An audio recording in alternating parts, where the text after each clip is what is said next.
pero también con la serenidad de las instituciones. En el caso de los generales debemos esperar a que las autoridades, las ministeriales y las judiciales, se pronuncien en el marco de las instituciones. Felipe Calderón lanzó ayer un reto a los candidatos a la presidencia sobre el tema, diciendo van a seguirle, van a continuar en el combate al crimen organizado, pueden criticar mi estrategia, o lo que queramos entender por eso, o van a continuar. ¿Qué responden las campañas frente a ese planteamiento en voz alta de Calderón? Carmen, en el caso de Enrique Peña Nieto, yo creo que ha respondido una y otra vez. Por supuesto que él, como presidente de la República, continuará con una lucha frontal en contra del crimen organizado. Eso no está discusión.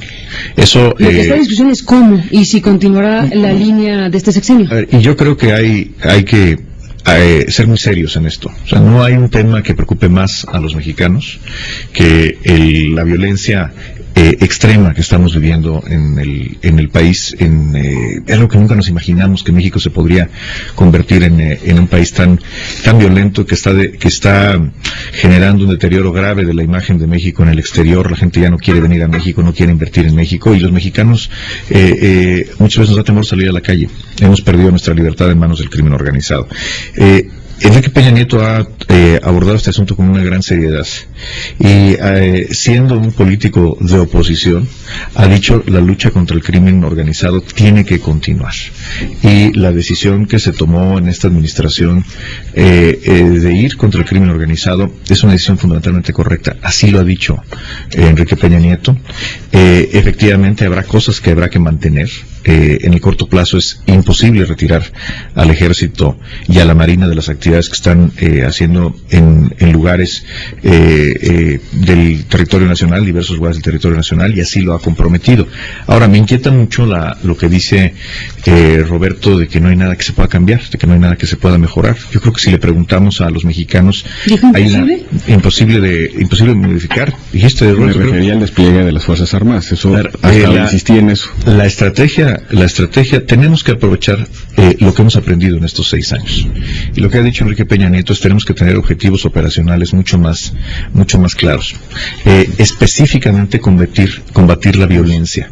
La violencia, que son en 3 delitos que están sofocando al país y generando un clima de enorme miedo entre los mexicanos: el homicidio, el secuestro, la extorsión.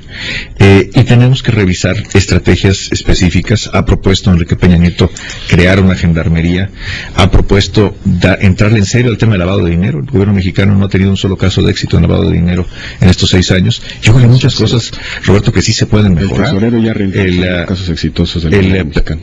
No hay un solo sentenciado en esta administración por lavado de dinero. Un solo sentenciado.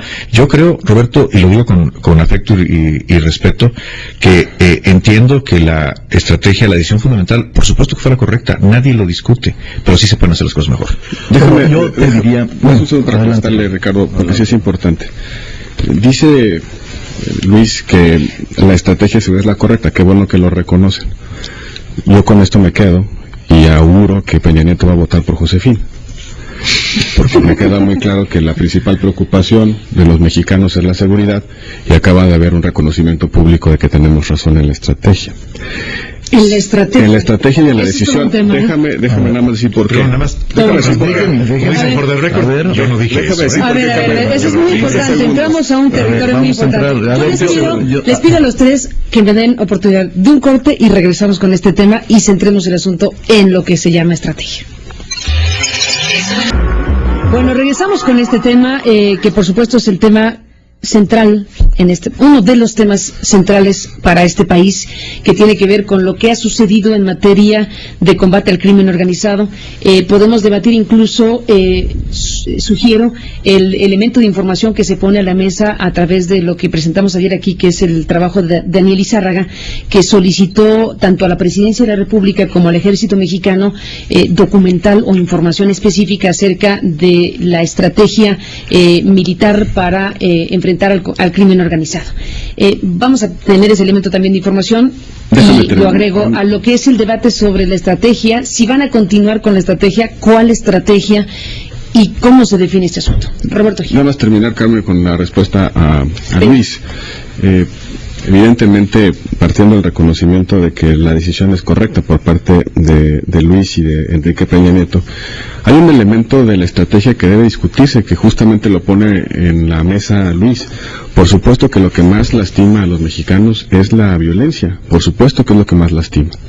Pero decía también Luis que el problema es que no se han atendido los delitos, la incidencia delictiva de homicidio, robo y extorsión. Ese es el elemento, esa es la variante de la estrategia que ha sido insuficiente. Porque resulta que el homicidio, robo y la extorsión son delitos que tienen que perseguir los gobernadores. Lo que ha faltado en la estrategia es la cooperación y la responsabilidad de los gobernadores, que tienen que hacer su trabajo depurando y profesionalizando a las policías y combatiendo el crimen del orden común, como estos 3 delitos, incluido también el secuestro, por cierto. Los 4 delitos que más están lacerando la convivencia tienen que ver con las responsabilidades de los gobernadores, que no le están haciendo, precisamente gobernadores como Yarrington o como algunos otros que han señalado de estar coludidos con el crimen. Es lo que está haciendo que los ciudadanos no perciban un cambio en su realidad. El gobierno de la República ha tenido que suplir la falta de responsabilidad de los gobernadores, la falta de asumir sus deberes éticos y sobre todo del ejercicio de sus responsabilidades a nivel local. Estos delitos deben ser combatidos por los gobernadores. Esa es la parte de la estrategia que no está funcionando y esa es la que va a corregir Josefina, porque no vamos a esperar más a los gobernadores. Ricardo Monreal. Sí, mira, primero te diría que nosotros calificamos al inicio de esta estrategia como una estrategia mediática, ruidosa, pero sin labores de inteligencia. Es más, sostuvimos que no había estrategia. Y ahora nos parece muy grave que el ejército mexicano diga que no hay estrategia. Si me permite, Ricardo, un paréntesis para que sea el texto exacto de lo que nos respondió el ejército, si te parece, y continúas con tu comentario, para no darle interpretaciones de mi parte. Dice el documento lo siguiente. Le pide Daniel Lizárraga al ejército un conjunto de informaciones. Se requieren copias simples del proyecto o plan en sí elaborado por el gobierno de Felipe Calderón para combatir a la delincuencia organizada a partir de la fecha descrita, que es el arranque del sexenio. Se requieren copias simples del proyecto o plan en sí elaborado por el gobierno de Felipe Calderón. La Sedena ha sido pilar fundamental en esta estrategia y sus elementos fueron los primeros en desplegarse en varios estados. El primero de ellos fue en Michoacán. Se hace de su conocimiento lo siguiente: 2 puntos. Respecto a los documentos y expedientes utilizados para diseñar el proyecto o plan para combatir a la delincuencia organizada y el narcotráfico, así como las copias simples del proyecto o plan en sí elaborado por el gobierno de Felipe Calderón, de conformidad a los artículos 46 de la Ley de Transparencia y reglamento correspondiente, después de haberse efectuado una búsqueda exhaustiva de los archivos, en los archivos del Estado Mayor de la Defensa Nacional, no se localizó documento alguno que contenga la información solicitada, razón por la cual se declara su inexistencia. Esto respondió el ejército: la inexistencia de copias del proyecto o plan en sí elaborado por el gobierno de Felipe Calderón para combatir a la delincuencia organizada. Así fue formulada la pregunta, así fue respondido por el ejército. Hay otra respuesta de la presidencia en otros términos, pero me quedo con esta. Bueno, esto más que la respuesta del gobierno federal, de la presidencia de la República, remite a documentos que están públicos, que están visibles en internet, y que muchos de ellos están incluso suscritos por gobernadores, como el Acuerdo Nacional por la Seguridad, la Justicia y la Legalidad, que fue un acuerdo no solamente firmado por los 32 gobernadores, sino también por la sociedad civil. Son elementos que definen la estrategia y el rumbo de la decisión del gobierno de combatir el crimen organizado. Yo quisiera concluir, nosotros respetamos esto, pero miren, si la población nos está escuchando, como sé que lo está haciendo y nos está viendo, los dos planteamientos del PRI y del PAN, si escuchamos a los coordinadores, es continuar la estrategia como está. La diferencia entre estos dos planteamientos y el proyecto de López Obrador es precisamente que López Obrador dice: claro que vamos a continuar combatiendo la delincuencia organizada, pero también a la vez vamos a atender las causas que originaron este crimen, esta delincuencia, este aumento de delitos en el país. Vamos a atender a los jóvenes, vamos a atender al campo abandonado por los gobiernos de los últimos 25 años. Vamos a atender las causas que originaron el que lleguemos a esta barbarie y a esta actitud y clima de terror que vive el país. Vamos a atender el empleo, vamos a atender la educación, ha hecho un compromiso con los jóvenes que desde los primeros días el presidente López Obrador va a recorrer casas, departamentos para dar empleo y para que los jóvenes que no estudien un 100% de cobertura en preparatorias y universidades. Ahora bien, esta es la diferencia. Andrés Manuel ha dicho que el ejército se mantendrá en las calles solo 6 meses y que gradualmente se incorporará a los cuarteles como establece la Constitución, irá generando una policía con mando único, no policía única, sino una coordinación eficaz que va a atender labores de inteligencia, pero que sobre todo no se construirán solamente más cárceles, más jueces, más policías, más soldados, porque eso no resuelve el problema. No se combate la violencia con violencia, sino con empleos, educación, salud, atención a los sectores más vulnerables que son presa fácil de ser reclutados por el crimen organizado. Por esa razón, respecto de los generales, Carmen, nosotros queremos decir que siempre nos opusimos a la figura del arraigo. El arraigo es una figura perniciosa, es deleznable. Solo en México existe esa figura tan deleznable. ¿Por qué los arraigaron a los generales? Los arraigan porque no tienen pruebas para poderlos consignar en ese momento. Hay rumores y hay presunciones. Nosotros creemos que este acontecimiento que ha pasado en México es muy grave, y esto es parte de las consecuencias colaterales de permitir que el ejército combatiera sin labores de inteligencia, sin una coordinación, sin una estrategia, este flagelo que, repito, Andrés Manuel como presidente va a combatir de manera eficaz, atendiendo las causas.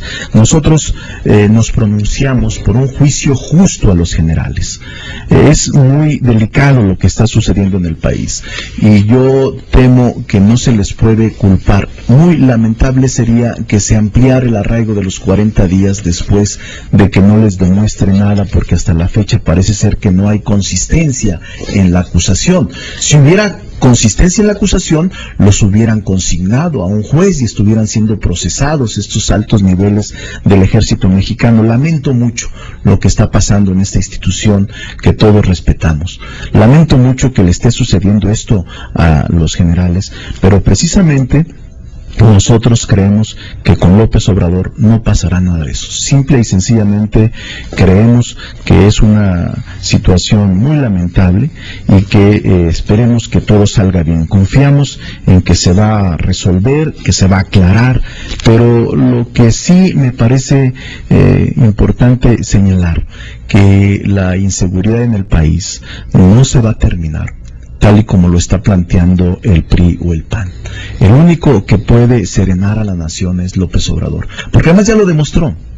Si analizamos los números del Estado de México, donde crecieron de manera alarmante delitos como los que señalaba Luis, el secuestro, la extorsión, el robo armado, el robo a vehículos y a transportes, el aumento de adicciones en las escuelas, la policía que da temor pasar por Cuautitlán, por Ecatepec, por cualquier municipio del Estado de México, porque es la policía que más actitudes ilegales ha cometido, porque además no lo digo solo en forma aventurada, sino hay en la Comisión de Derechos Humanos algunas de las propias recomendaciones, que la mayor parte de ellas han ido a la policía municipal de los municipios conurbados con el DF. Entonces Andrés Manuel, cuando fue jefe de gobierno, serenó, disminuyó, generó una política social que contuvo el aumento del crimen. Están las estadísticas, o sea, Andrés Manuel no va a experimentar, sabe cómo actuar, sabe cómo hacerlo, y les aseguro que es quien tiene calidad moral para enfrentarse con aplomo, firmeza y decisión a la delincuencia organizada. Por eso yo creo que López Obrador es el único que puede serenar a la nación y puede generar condiciones de tranquilidad, paz y seguridad en el país. Para cerrar esta parte de la mesa, les propongo, Roberto, Ricardo, Luis, y escucharte, Luis. Este es el fragmento, este es el momento donde Felipe Calderón ayer habla del tema de la estrategia y lanza esto que nos estaba comentando. Sería mejor escucharlo en directo y regresamos en la parte final de esta parte de la conversación.